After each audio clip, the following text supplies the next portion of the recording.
Yeah? Okay, so day one, we need to understand where EMS came from and why we have EMS. What is the whole purpose of having EMS? Remember when I referred to the word EMS, emergency services. This emergency medical services. This includes in there Hatsula, volunteer ambulances, if you go upstate or Long Island, all this they have is all volunteer. It's all under the heading of EMS, Emergency Medical Services. Doesn't matter if you're Parksville Valley or Bed-Stuy or Hatsula, it doesn't matter, it's all the same thing.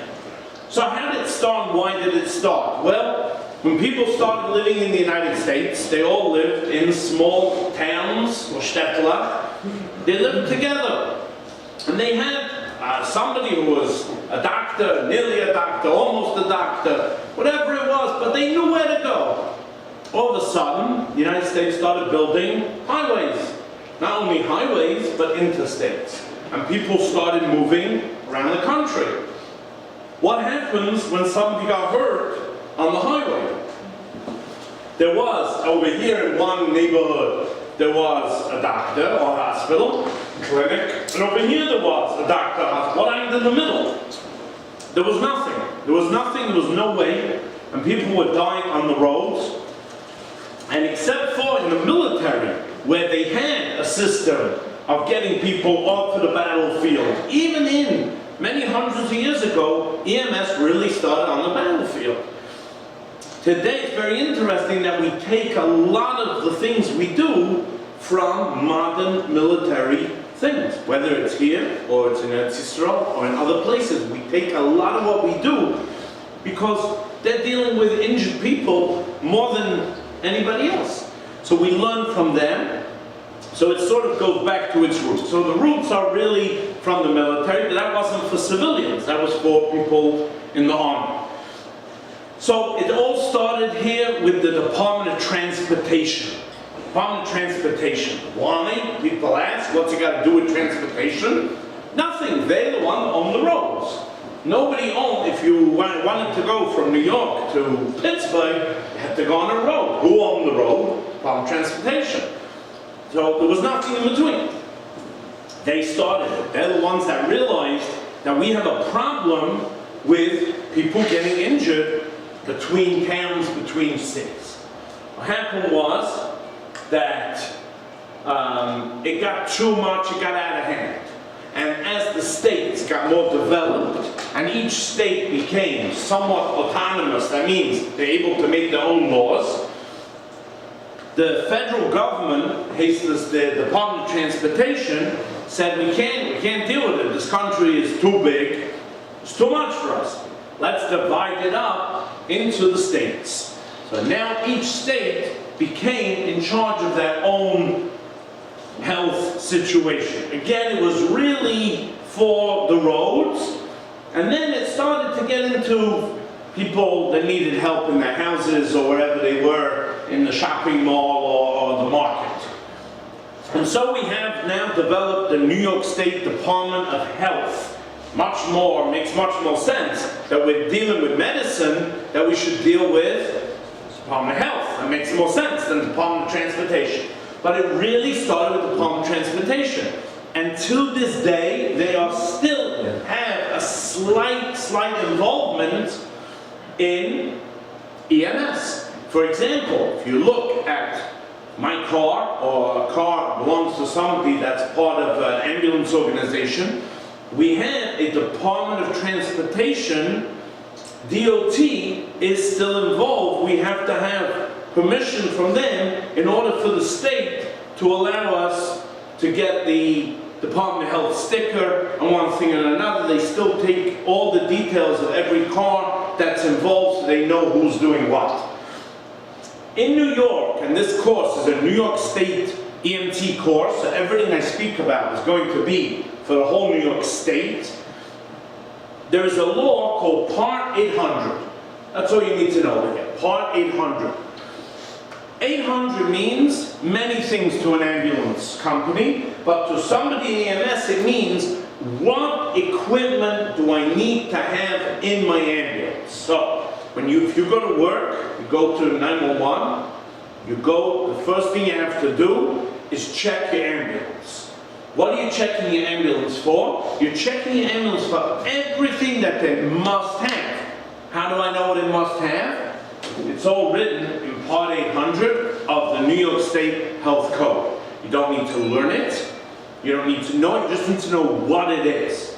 Okay? And people, we would say to each other, for example, are you 800? Meaning, are you ready? Do you have everything that you need in order to go out on the streets? Because New York State is so large and so difficult to control, they broke it down into regions. So within New York State, there are regions that govern what you're allowed to do in each place. So for example, New York City is different from if you go upstate to Rochester, Utica. It's different. It's different for many, many reasons. And we'll go into it as we get into the course. You're becoming New York State EMTs, which means that you are going to be able to be an EMT anywhere in the state of New York. Anywhere. All the way till the Montreal border, your license will be good. Okay? The regional thing comes much more into play when you become medics. That becomes a whole different ballgame. Alright? So you will be New York State EMTs. There is no such thing as a New York City EMT.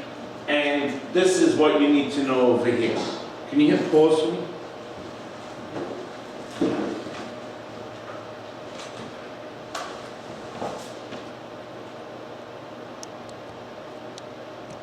Socialist afternoon.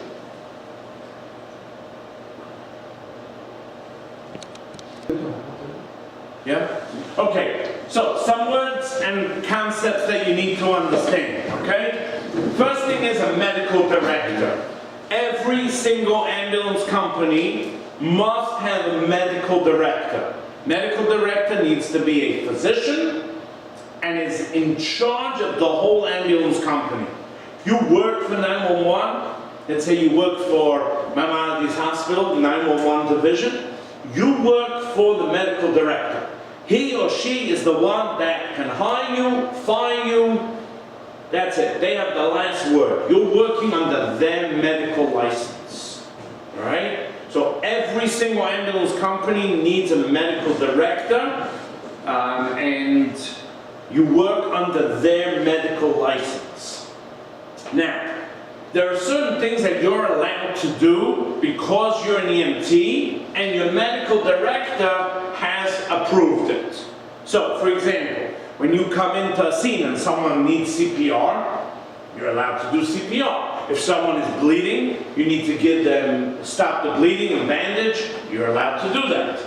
Oxygen, splinting, many of the skills that we're going to teach you are all you're allowed to do, and that is all called offline medical control.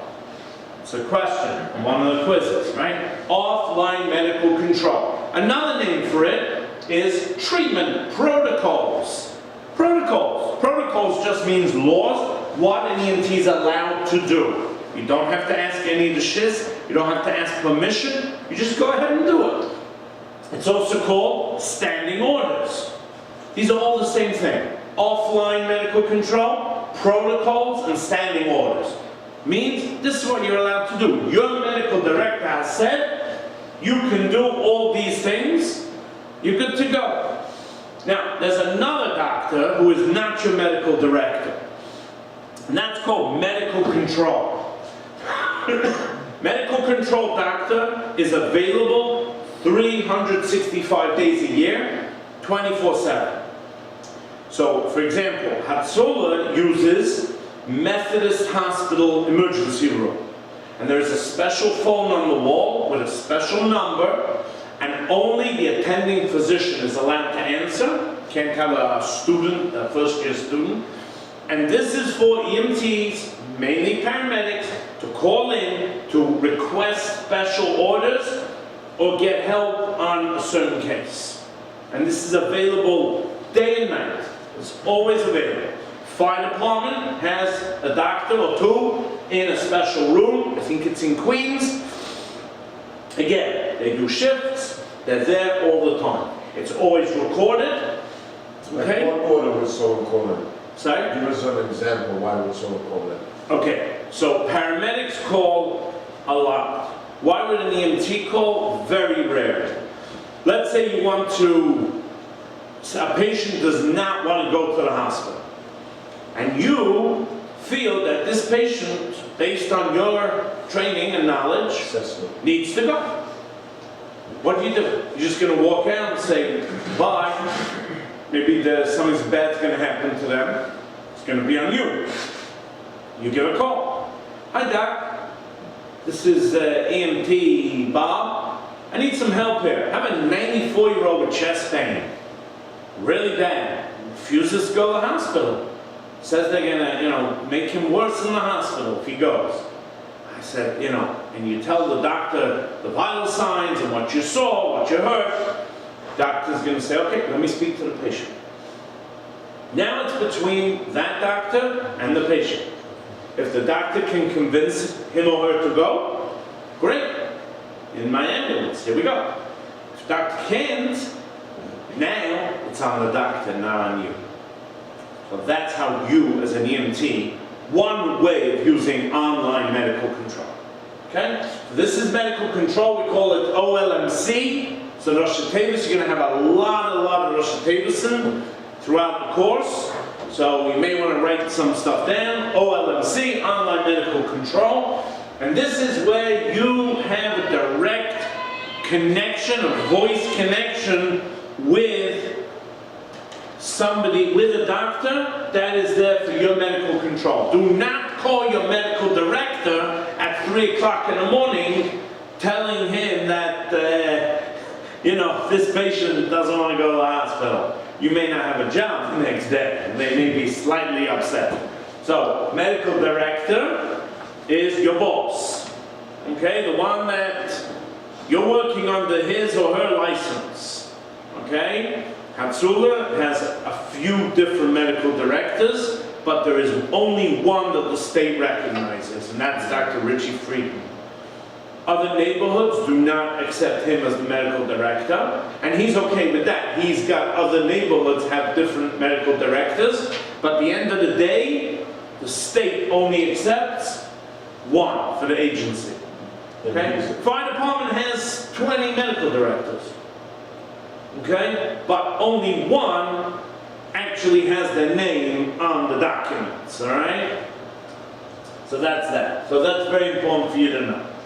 Scope of practice. You need to know this term. Scope of practice. This is what you're allowed to do. What are you allowed to do? How do I know what I'm allowed to do and what I'm not allowed to do?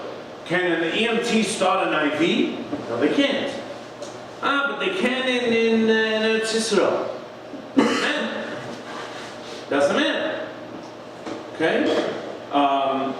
New York State provides a scope of practice. These are things that you're allowed to do. There's things you're allowed to do, there's things you're not allowed to do. Never go out of your scope of practice and know what the word means. How do we get a scope of practice? Very interesting. There are 3 levels that it has to go through. There is the state. Okay, so the state decides. I'll give you a great example.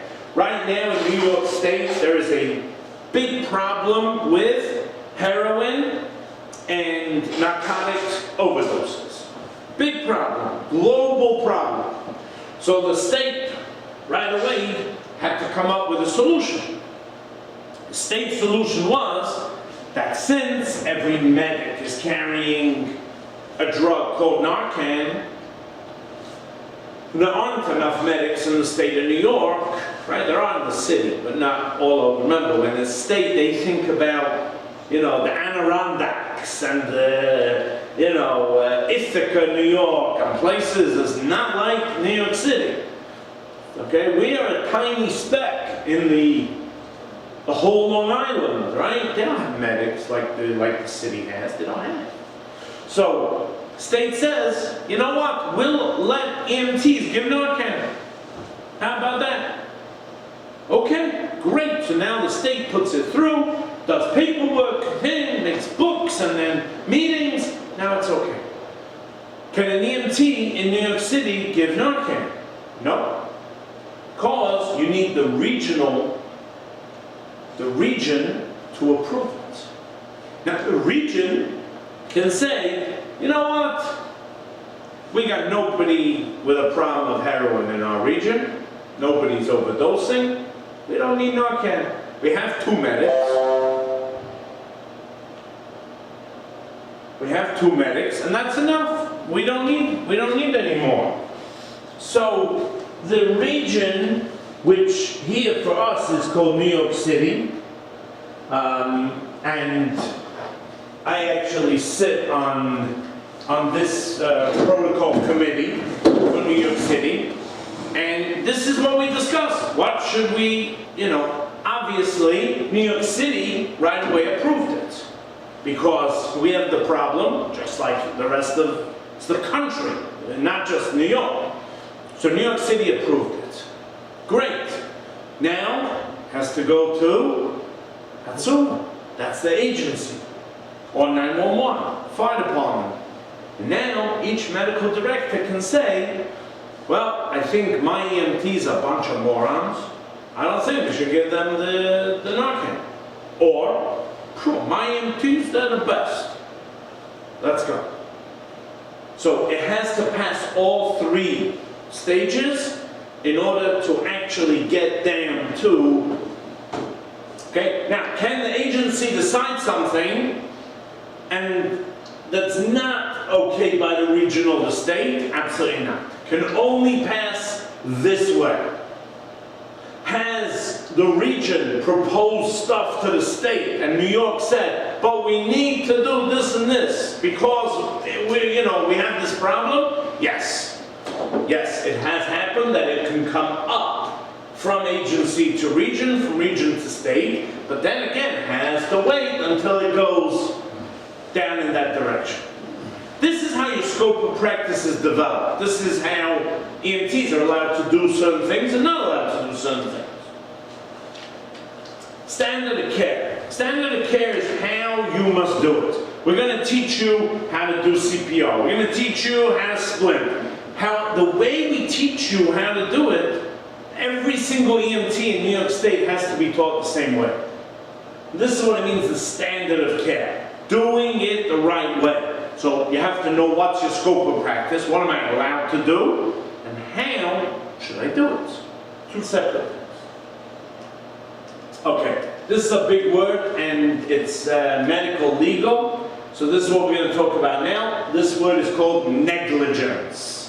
Negligence is a legal word that is very hard to actually define, to type the word. But it means that you did something wrong to somebody else. We're going to talk about how it affects us as EMTs. Okay?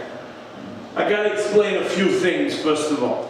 In order to be negligent, in order to do something wrong, you have to do these three things. Okay? First thing is you need duty to act. What does that mean? Duty to act means, the simplest way to understand it is your name is Bob, you work in an ambulance company, your shift starts at 8 o'clock in the morning, you come in, you clock in, you're on the clock. Now you're working for an ambulance company. You have duty to act right now. That means if there's a patient, if you get a call, you don't get a choice. No, I don't like that address. I wanted to go to this pizza. I wanted to go there. No, you don't get a choice. You have duty to act. So as soon as you clock in, you're on the clock. So from 8 a.m. till whenever your shift ends, let's say 4 p.m., it's an 8-hour shift, or 8 p.m. if it's a 12-hour shift, that's it. You got duty to act. You cannot refuse to help a patient that calls in to your agency or ambulance company or 911. Now, breach of duty. You have to breach, you have to break your responsibility to the patient. There's 3 main ways to do it, and you need to know these words. They're all in legal. This is not medicine, this is legal. Number one, malfeasance. Malfeasance means you did something bad to the patient. You hit them over the head with a chair, that would be bad. Okay? So malfeasance, you did something wrong, you did something bad to the patient. Misfeasance, you were doing it right, but you missed something out. So maybe you gave them a mask for the oxygen, but you didn't plug it in to the oxygen. Alright? Maybe you skipped some other major step in your treatment. Okay? That would be misfeasance. Mal in Spanish and Latin languages is bad. Mal means bad. Miss means like you missed something out, you skipped it. Non-feasance is you did nothing. You came and you just watched them taking their last breath and maybe die in front of you, or you just did nothing. You just stood there. Okay? These three things one of these would all you need. Okay? And the last thing is that you hurt the patient. Hurt, cause harm. You don't have to kill them. You have to cause them harm. Here's an example. You're on the 3rd floor of a walk-up townhouse, and the patient looks like they may have a broken leg. You say, "Can you walk?" They say, "Not really, I'm in a lot of pain." Come on. Come on. You walk down a few flights of steps. And you make them walk down. Right? When you get to the bottom, the pain is tremendous, 10 times worse than the pain was while they were sitting on the couch. Okay? Do you think a good attorney would be able to prove that you had duty to act, you were there, you breached duty, right, by doing malfeasance, right, and did you cause harm? Well, you don't know, but an attorney will figure that out, right? So, do EMTs get sued? Very rarely. You know why? Because most of them do the right thing.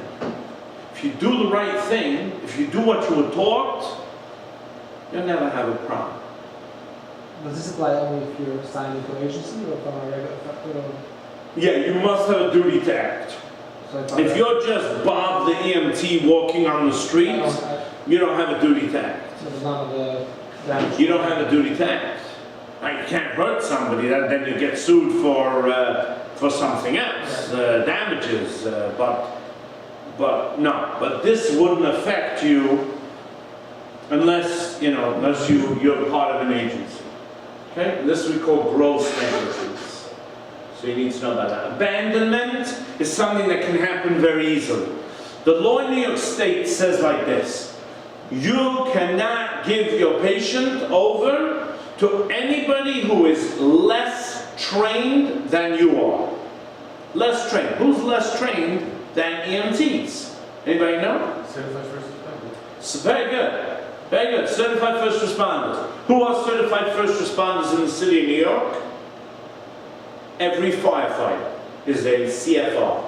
Very good. Certified first responder. So you as an EMT cannot be on scene and say, "Oh, here comes 6 firefighters. Here, you take this patient, you watch over him, and I'll go and see what else is going on." Can't do that.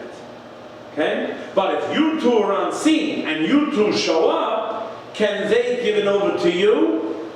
Absolutely. You're the same equal level, right? Can you give it over to a paramedic?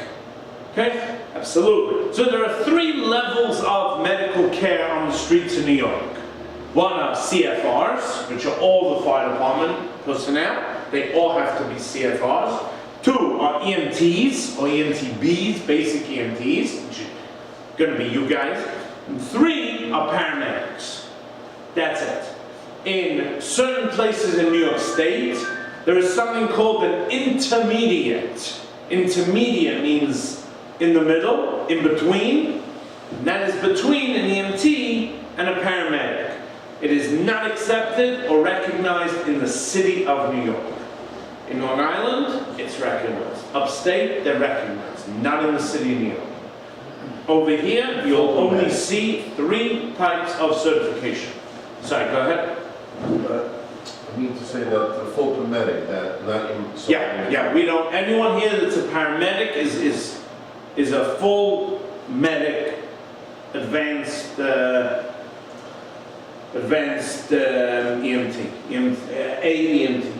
AEMTP. Okay? So not a CFR. This would be a type of negligence. Let's talk about Good Samaritan Law very quickly. In most states, I think 48 states have something called a Good Samaritan Law. Good Samaritan Law, number 1, does not help you if you work for an agency. If you are on the clock, let's say that, right? You have duty to act, there's no Good Samaritan Law.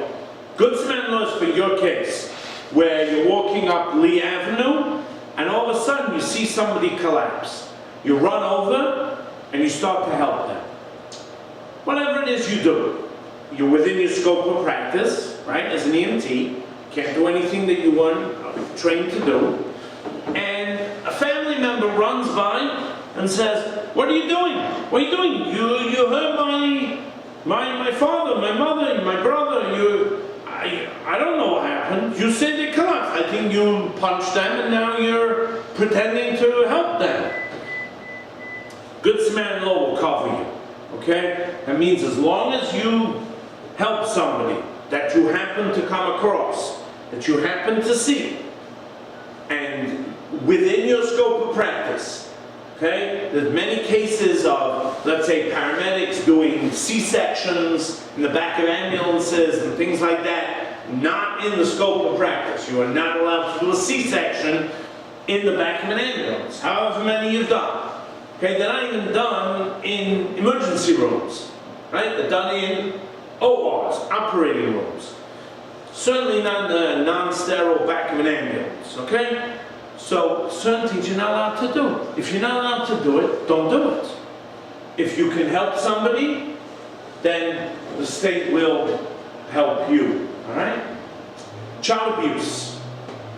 Child abuse. There are many now professions that include being a teacher, a cop, a policeman, a firefighter, an EMT, many these things that if you are on duty and you suspect child abuse, you have to report it to this number. It's in your handout on the slides. You have to report it to the state. Now this is a special number.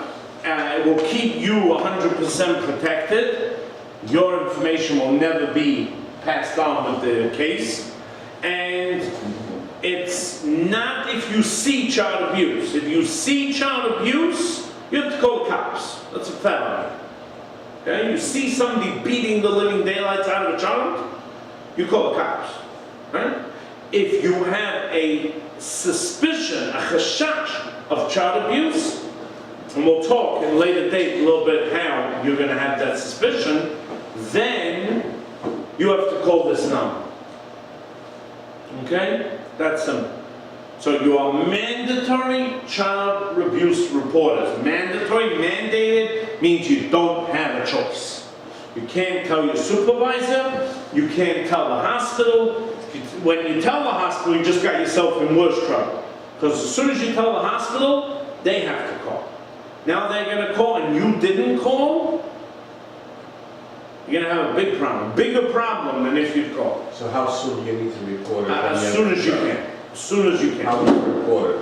So there's a form and this phone number. The main thing is to call this number. But this is also for working. It's only while you're working. Yes. Only while you have duty to When are you act. submitting that form? That you'll do through your company, through your agency. The main thing is to call. The main thing, they'll send it to you, whatever it is. The main thing is the call. Make the call. What's maltreatment? Where? Child abuse?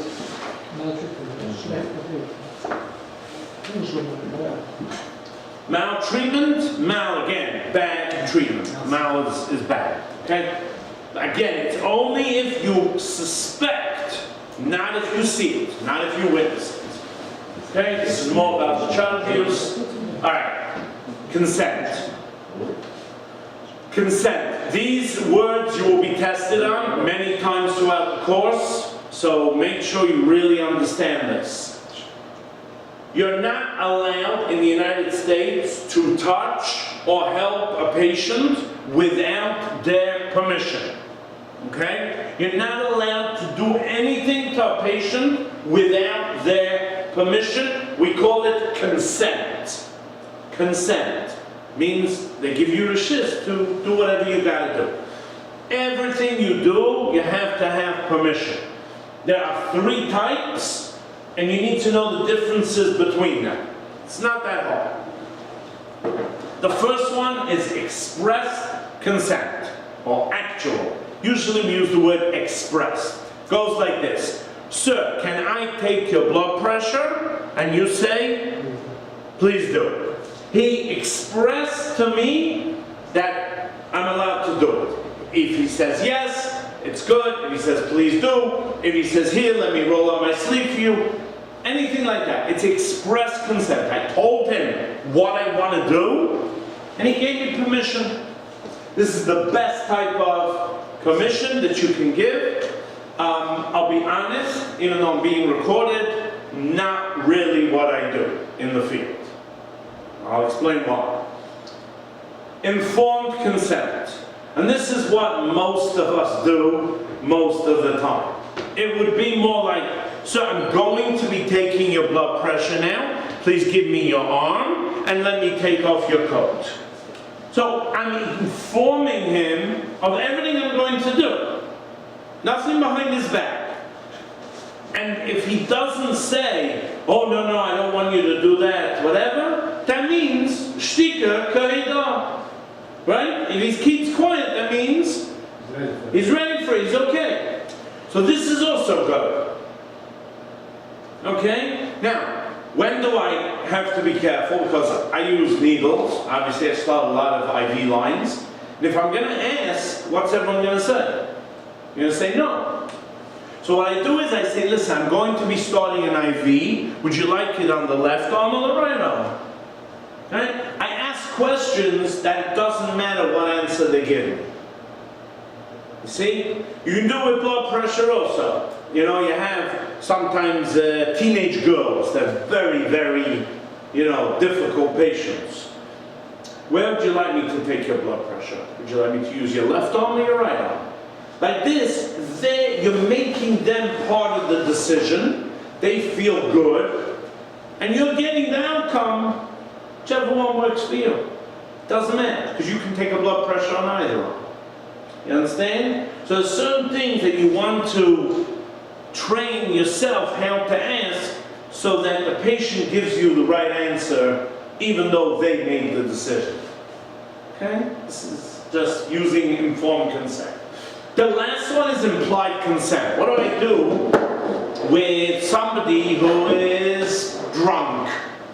Let's say. Unconscious, let's say. What do I do? Oh, but Leo told me I have to ask you permission for me to take your blood pressure. I'm not talking to you. Okay? What are you going to do? So, the third one, the lowest level, is called implied consent. This means that we do what a normal person would want us to do. Okay? So we make an assumption that a normal person would give us permission to do it, would give us the consent. So if they're in a state that they cannot give consent, we do it anyway. Now, who can give consent and who can't? So, to give consent, you have to be mentally competent. These are 2 English words that you gotta know. Mentally competent. What does that mean? That means you have to be able to make decisions. So if you're a person who is a little bit off on a regular basis, okay? Or if you're a little bit off now because of a medical problem, you can't make the decision anymore. Implied consent. What if you're a child? Can a child make a decision? No. Less than 18, they can't make a decision. How do we treat a child? You have 2 options. Or you can speak to the parents, if they're around. Or, if they're not, or you're in school and it's really An emergency, you gotta do something? Implied consent. Because we assume that this is what a normal person would want us to do. Okay, confidentiality. So, confidentiality. This is extremely important, wherever you work, but anybody who's planning on joining Hatsula, who is going to work and operate in a neighborhood where they live, and they know 85% of the community, it's even more important, okay? You're not allowed to say a word of what you saw, who you saw, or what happened. You're not allowed. Can't come home and tell you, oh, you know, I just delivered so-and-so's baby. No, okay? Nothing. My wife sometimes walks on Kingston Avenue or in the grocery, and people come over to her, I want to thank you, your husband saved this, did that, whatever. She's looking at them like, I don't know what you're talking about. I mean, I don't know. She, of course you know, he must have told you, he saved my father, and this, my brother, whatever. Not a word, not a word. She doesn't know. Now, this person told her, okay, that the family can tell anybody they want. But we can't say a word. We can't say a word. Patient confidentiality, okay? Some people work in Manhattan. You have politicians, you have actors, you have famous people, and from time to time, they're going to... No, this is scary, we need to change it. Because we started with someone coming on couches here. From time to time, you will bump into celebrities, famous people, or even in your community, maybe it's a Rebbetzin or a Rebbe or something like this that you have to treat. Not a word. Can't say a word. Can't say a word. Family can say whatever they want. Not you. All right, so remember that. HIPAA, H-I-P-A-A, HIPAA is the federal law that prevents any doctor or medical professional. Now, if you go to the dentist, if you go to the, get your nails cut almost, you have to sign a HIPAA form, right? This means that they will not share any information about you with anybody ever in the whole world, okay? So, Hatsula is not under HIPAA, just in case you want to know, because we do not take any federal funding. As soon as we take the first Medicare charge, that's it, then we're under HIPAA. Hospitals under HIPAA, sure. Yeah. Hospitals, doctors, dentists, and all this, they're all under HIPAA. We, as it happens, are not yet. It's going to happen. We're going to take insurance at some point. It's always a discussion, but it's going to happen. I think Muncie is already Kirsio. Yeah, I think they're taking. Yeah. So okay, but they're a separate organization to us right now. Until we take the first $1 from Medicare, we're good. We're not under HIPAA. But it doesn't matter, because you have New York State confidentiality laws that protect our patients. Okay? Who are you allowed to tell? Well, you and your partner are working together, you're allowed to discuss the case. Okay? You've got to tell the hospital what patient you're bringing in. You can't come in and say, not telling you anything, HIPAA. No, that's stupid, because we have what's called continuity of care. They take over from what you did. If the patient gives you permission, maybe, you're closing the doors and they see the sister running over and they'll be like, oh, please tell her which hospital you're taking me to and what's going on. Okay, and you tell the sister, or, but it's a specific instruction from the patient, okay? If you get a subpoena means a court paper because somebody's suing you for something or whatever, you gotta tell them everything.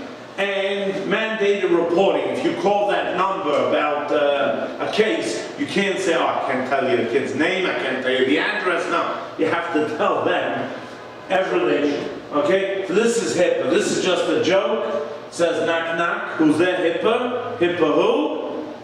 Sorry, I can't tell you. It's not that funny. Just a joke. Okay, a minor is somebody under 18 years of age. Does not go according to halacha, goes according to New York State. So under 18 is a minor. They cannot make decisions on their own. What happens if you come to school and there's a kid having a major problem? Maybe it's life-threatening, maybe it's not, but they're in school. There's no parents. What do you do? What do you do? So every school's supposed to have a medical form for every child. So that's the first thing you ask for. Get me please the medical form.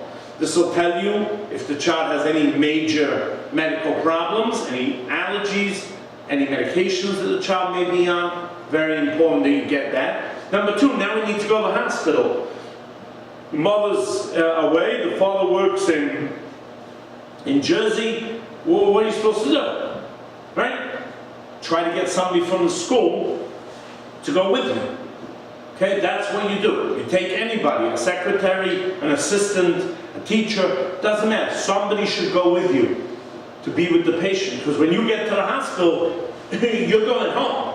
You don't want to leave a small 6 to 8-year-old child in the middle of a huge hospital on their own. So you need to take someone with you from the school. School takes place of the parents. They have the permission to act for the parents until the parents can get there. Okay? May not even be life-threatening. Maybe you're rolling out a broken leg, a broken arm. It's still neat. Now, in a public school situation, you need to take a cop with you. Okay? Because someone has to take responsibility for that child. Okay? So either a member of school that can go, or a cop will accompany the child until the parents get there. And that's fine. Emancipated minors, I used to talk about this. There are some children who are called adults, even by the United States, state of New York. Okay, they're called emancipated, not constipated, emancipated. Emancipated is free from their parents.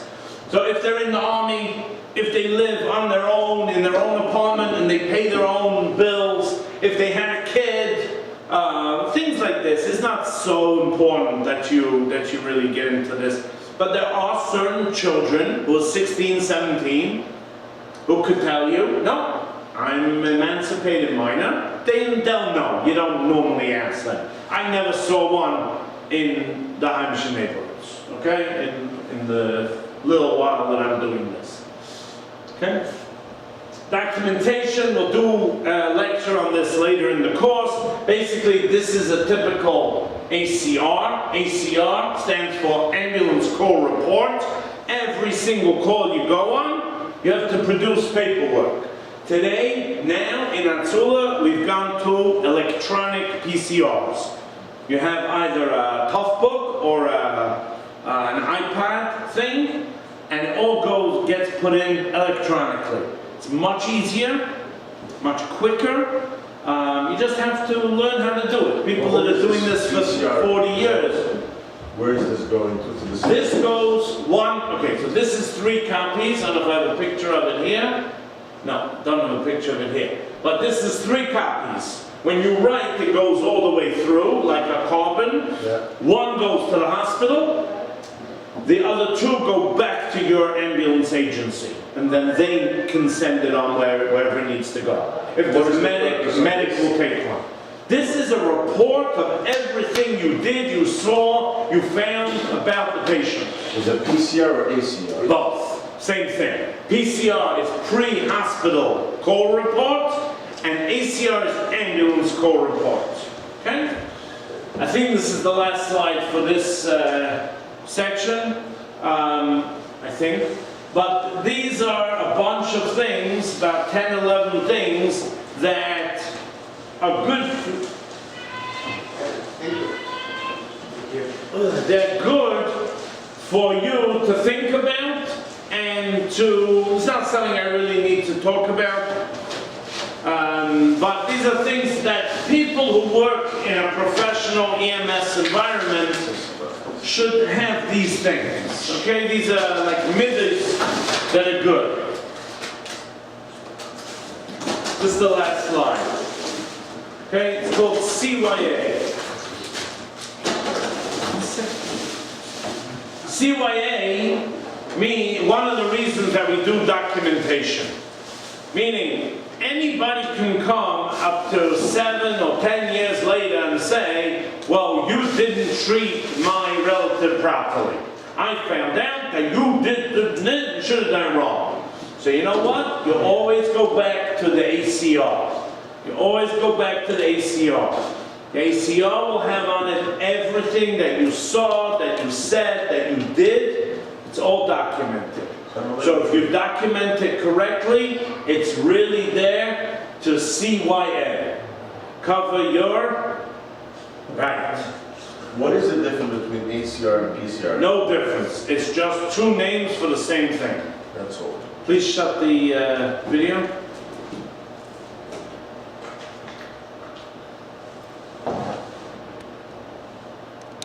Basic. Alright, so here we are. We're doing the well-being of the EMTB. EMTB stands for EMT Basic. That was what it used to be called. I think the state has now upped it and changed it just to plain EMT. So it used to be EMTB, EMTI, EMTP. Now they just call it EMT, EMTI, and paramedic. So that's how they make the difference now. All right, so here we go. Before you can take care of other people, before you can help somebody else, we gotta think about ourselves, okay?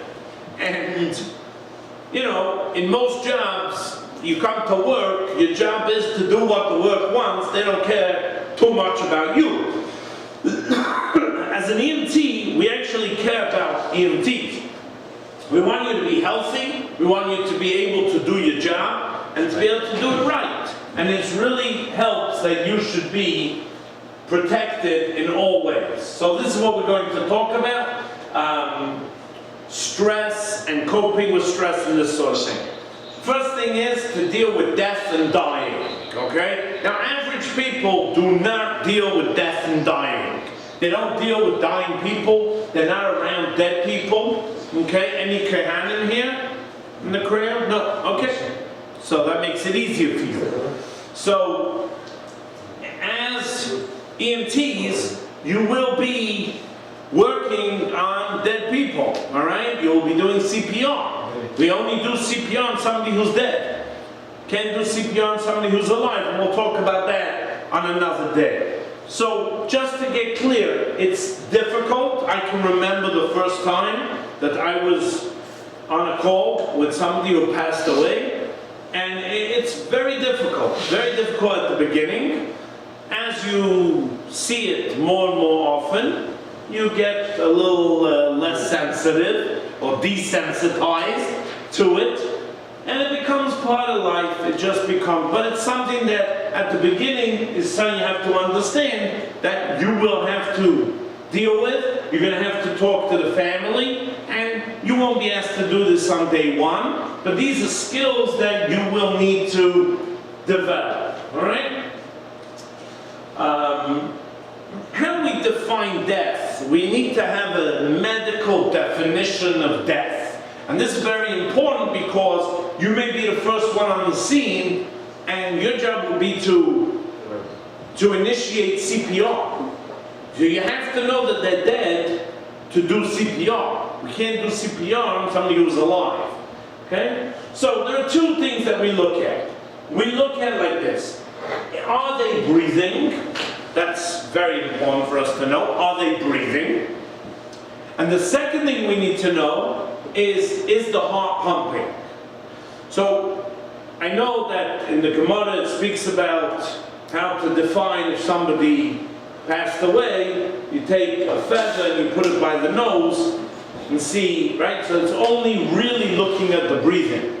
We look at two things. We look at the heart and we look at breathing. Is the heart pumping?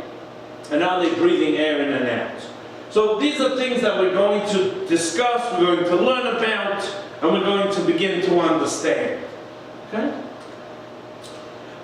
Medical examiner. Now, many people die, unfortunately.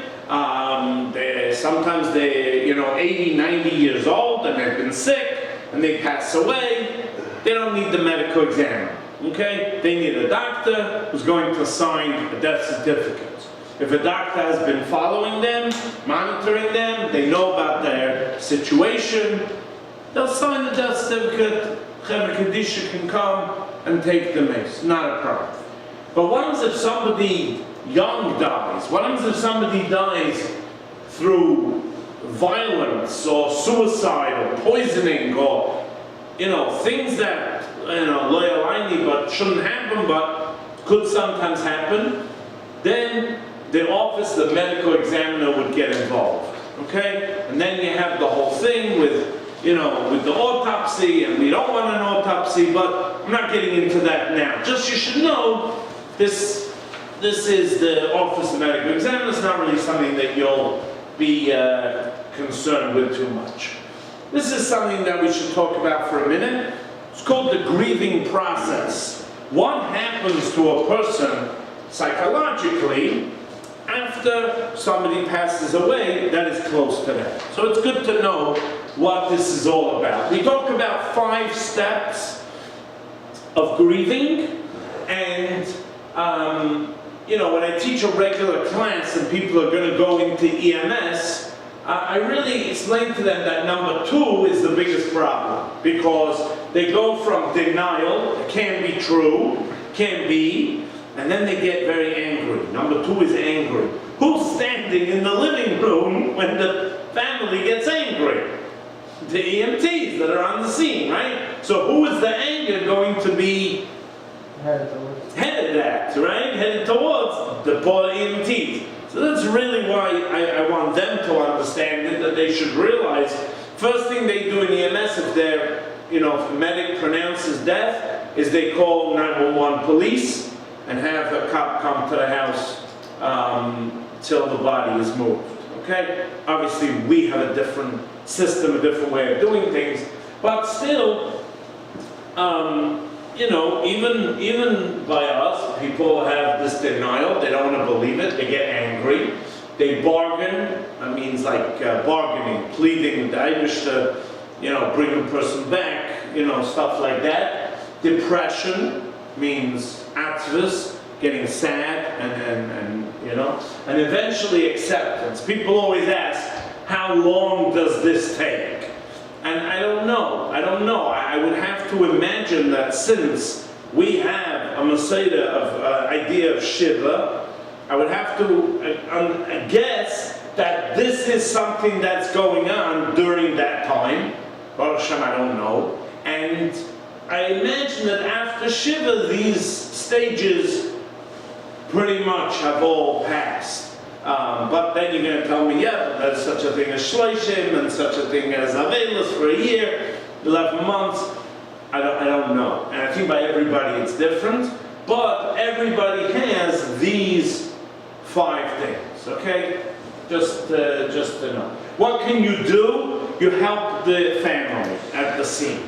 Help the family. They need to get hold of Chevra Kadisha. They need to call another sibling, a child, a brother, whatever it is. Help, just be helpful. There's nothing you can do anymore once the medic has pronounced. You guys can't pronounce most times, but the medics will.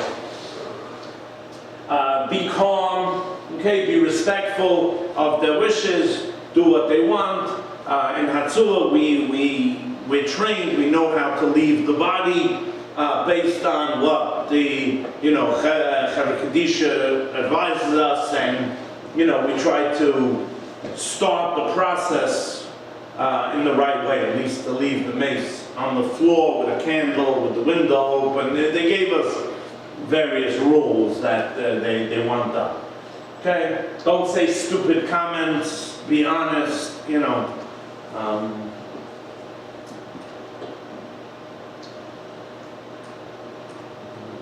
Okay, so stress in the workplace.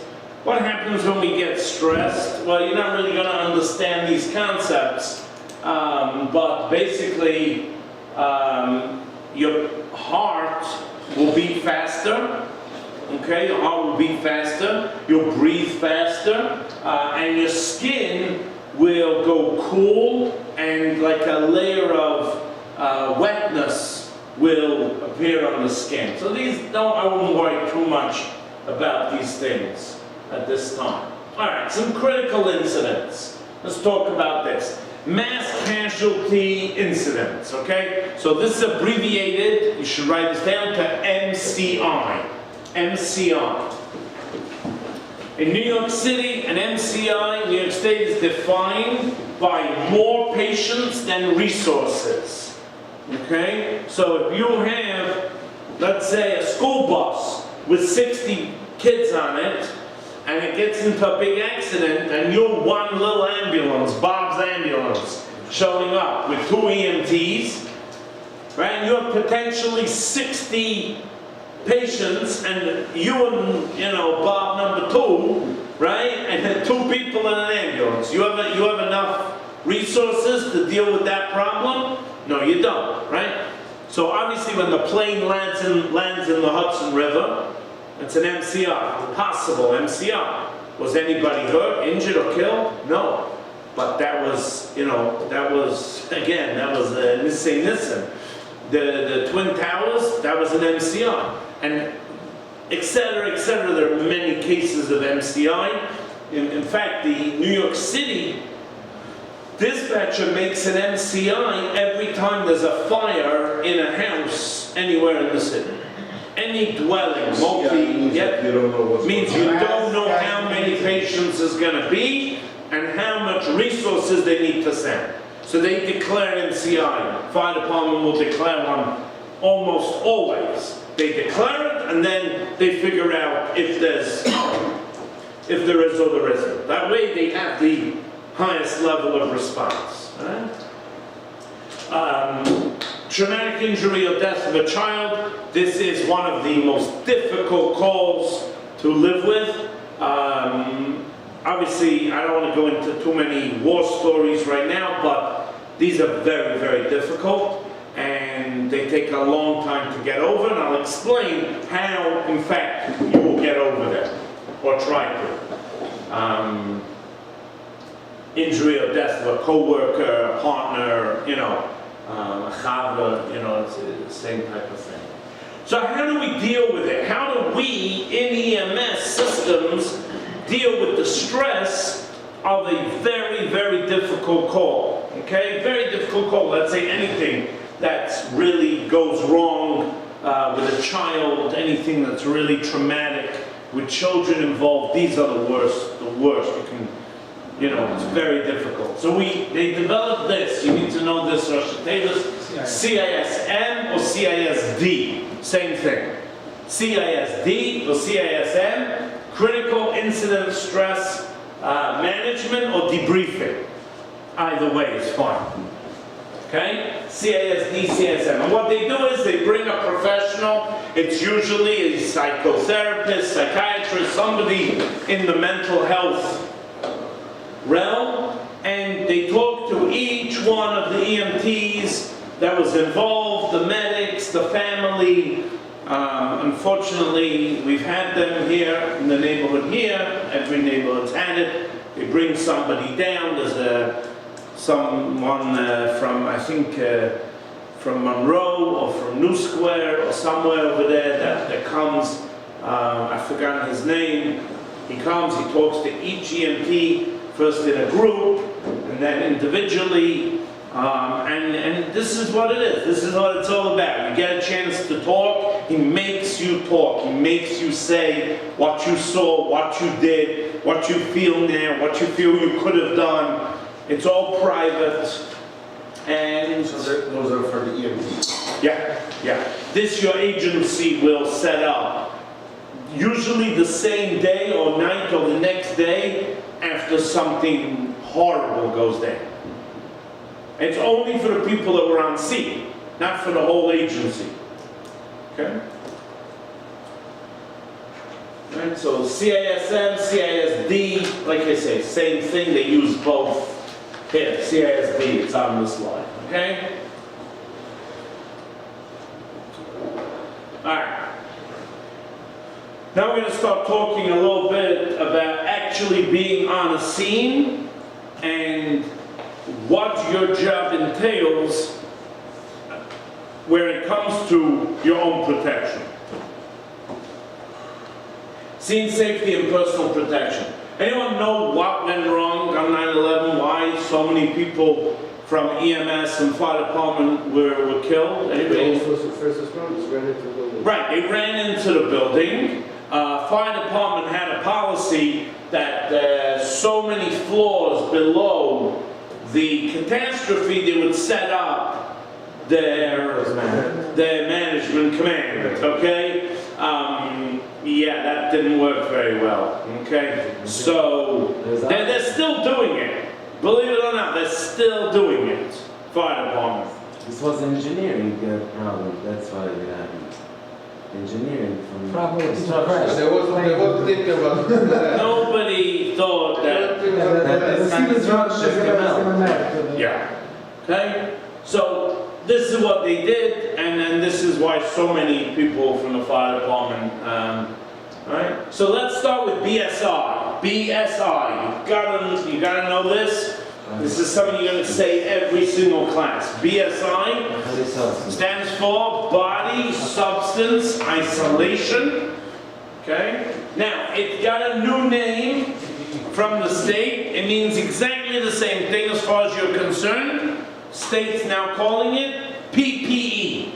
PPE stands for Personal Protective Equipment.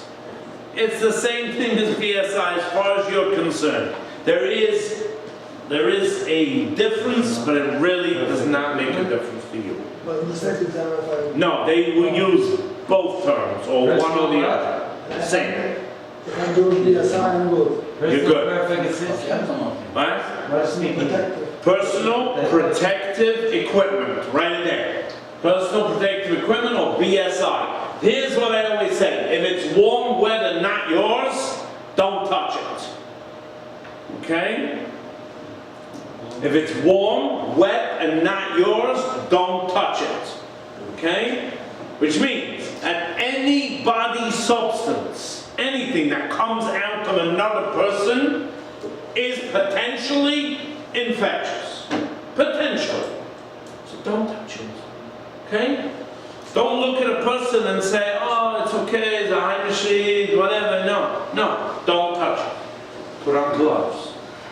Okay? We always wear gloves. If anybody has any bodily fluids coming out of anywhere in their body, put on gloves. Gloves protect you. Remember, whatever you see or deal with on a call or on the job or wherever it is, you don't want to take that home. You want to leave that out there.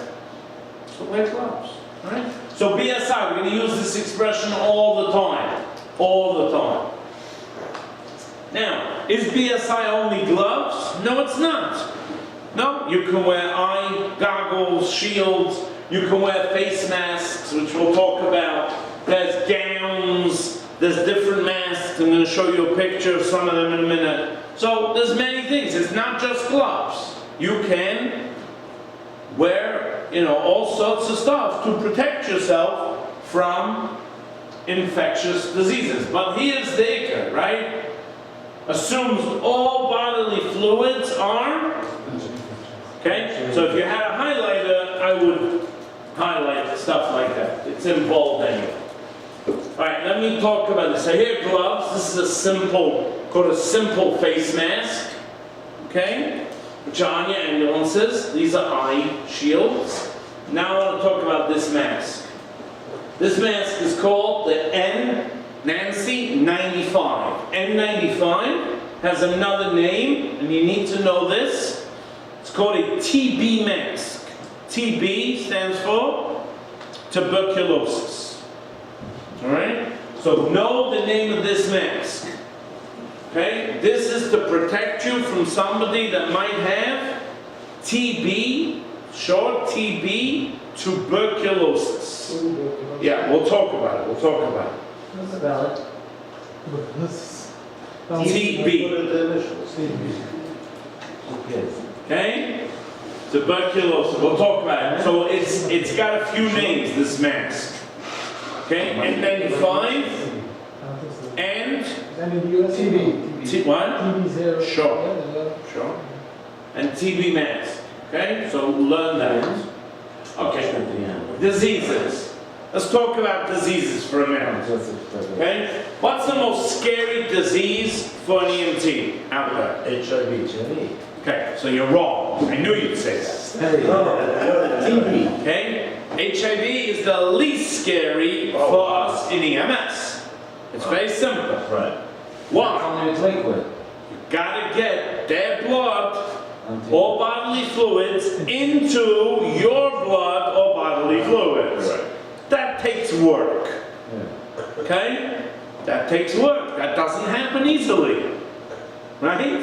That takes work and a lot of stupidity. I don't know any EMTs that got affected with HIV from a patient. Okay? Why? Because we wear gloves, because all bodily fluids are potentially infectious. So don't touch. BSI. BSI. Yes. BSI. So, very good. So HIV is the least scary thing because we can easily protect ourselves. Very good. Here's the column we want to look at. How are these diseases transmitted? How are they passed from person to person?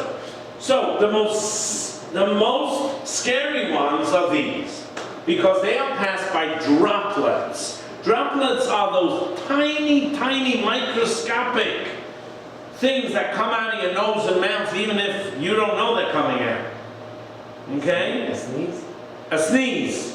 But you don't even have to sneeze. You could just breathe and they come out. You ever saw in front of look at the light, look at those little particles in front of the light. Okay? Those are coming out of your nose and mouth all the time. Where's my mask? Right? These are droplets. Now, why are some of these worse and some of these not so scary? Very simple. Look at these. Measles, rubella, okay? These, varicella, influenza, these all have shots. These all have immunizations against them. So it's not that scary, okay? Even though they're horrible diseases, but you get your shots, you get immune to them, you're good to go.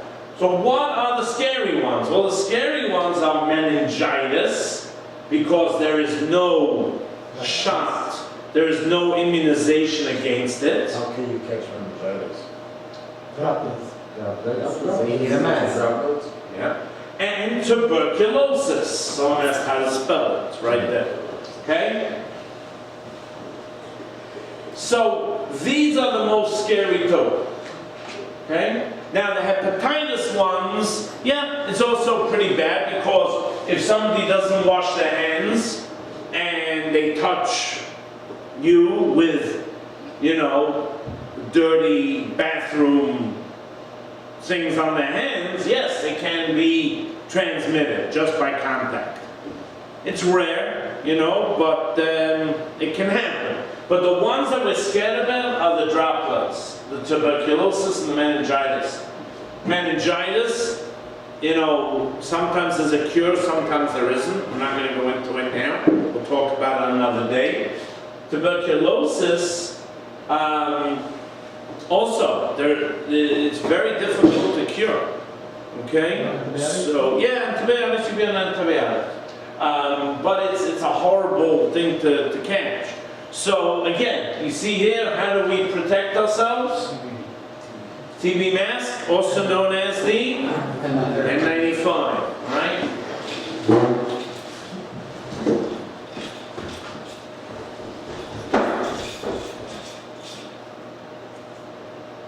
Keep your equipment clean, keep your ambulance clean. Remember, an ambulance is a very dirty place full of, as nice as it looks inside and shiny, it's very dirty, full of infections and bacteria, and, you know. So you really need to try to keep it as clean as possible.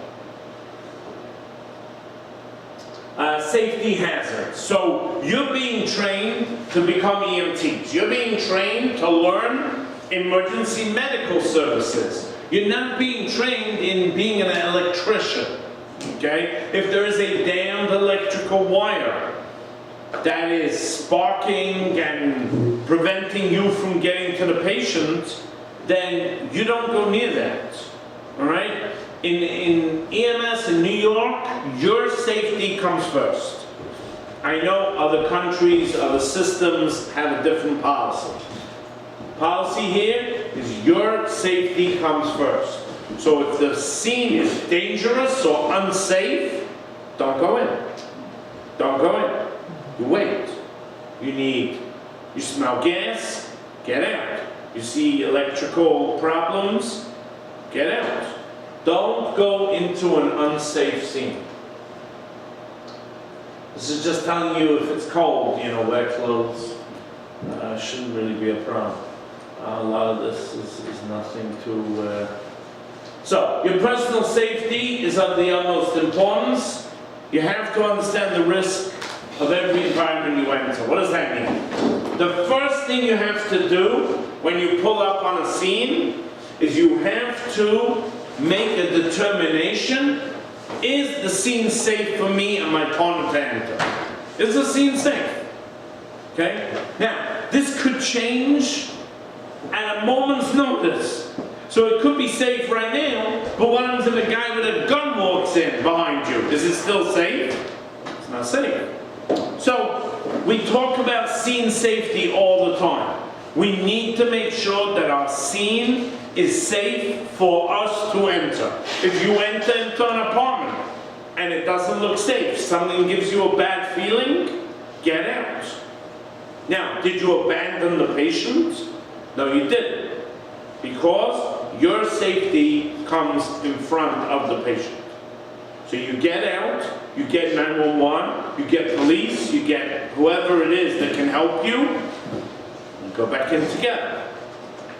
Alright? So don't forget that. Alright? I mentioned this now, you're going to do what the first one of the homeworks and the online is going to be about this, but I just mentioned this quickly.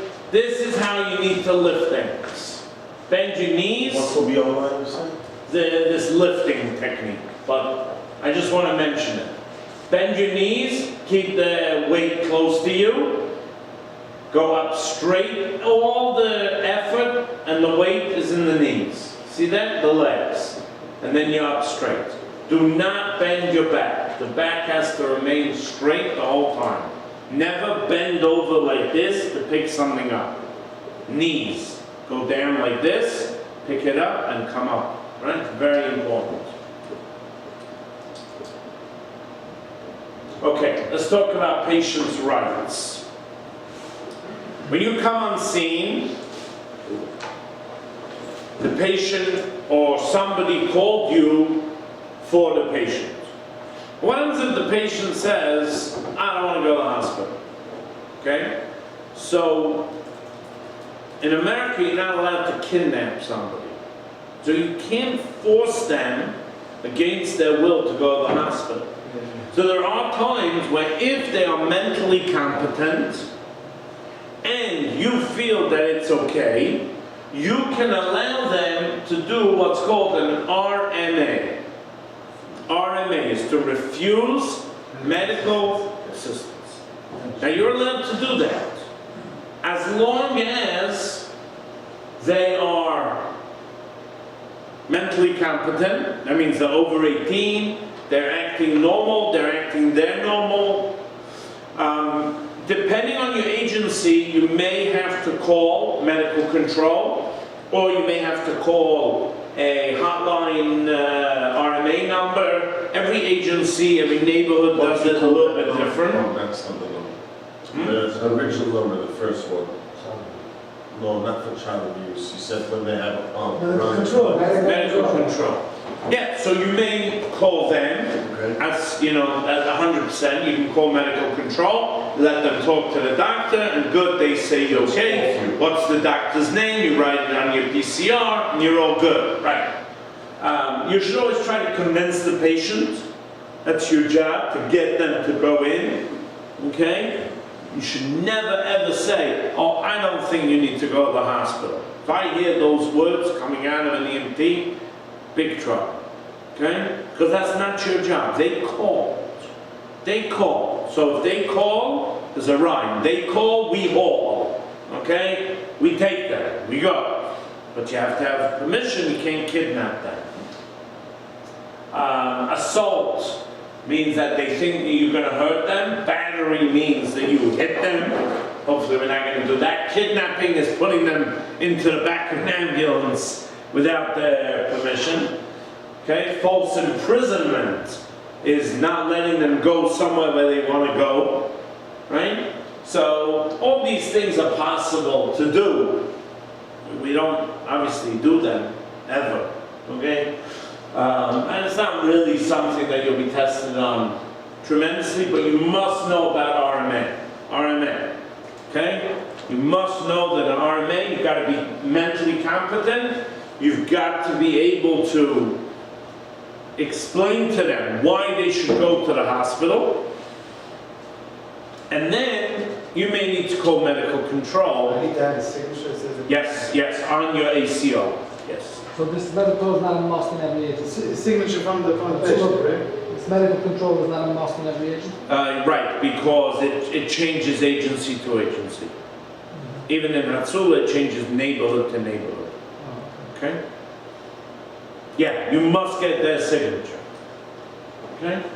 Ethics and morality. So we talk about ethics. Ethics is what's the right and wrong thing to do. Morals are just your personal morals. So, for example, you're on a plane, you're flying to Eretz Yisrael, and they ask, is there anybody medical, any doctor on board? And nobody's going over, you're an EMT, they ask a couple times.